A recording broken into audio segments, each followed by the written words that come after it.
There's something charming about brick streets, the way they look, the way they sound. But more often these days, brick streets are being replaced with asphalt and pieces of our history are being covered up. Tonight, the story of how a brick street in Niles was saved and the last one in Columbiana. 400 feet of Columbiana's East Friend Street is the last stretch of brick road left in the city.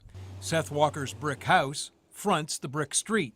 I think it's a disappearing piece of Americana. I mean, in the namesake of progress and moving forward. On the corner of Friend and Main, next to the brick street, is R's Pizza Place, where owner John Roth likes the sound. The only thing that scares me about this is whenever they have to do repairs on the road, it seems like most of the time it's not really done with brick, it's redone with asphalt. They were started here in the late 1800s. Jay Groner worked in Columbiana city government for 40 years. When he started, there were 18 brick streets. When paving them started in the 70s, one woman actually laid on her brick street in protest.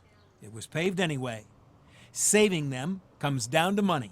There was always talk about it, but as soon as you start talking cost, then that went to the wayside. But it was probably a moral fight to some degree. In Niles, Larry Shively lives on North Bentley Avenue, a brick street with its share of holes, gullies, and patch jobs. When the city recently threatened to pave North Bentley, Shively protested and won. I'm very happy that they're able maybe to save this old street. Most of the area's brick roads were built between the 1870s and 1930s when asphalt took over. This is 1937 and brick being laid on Niles Road in Warren.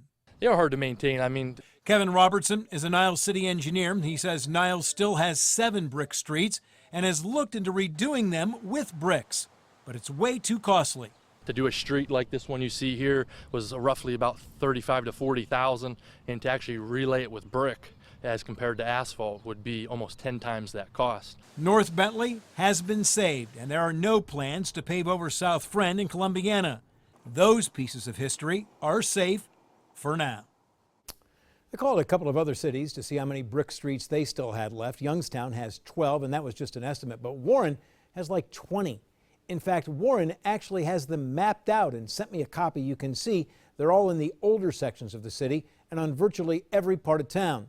Warren's Safety Service Director, Enzo Candelamesa, told me Warren works to preserve its brick roads, and the city is conscientious about preserving them.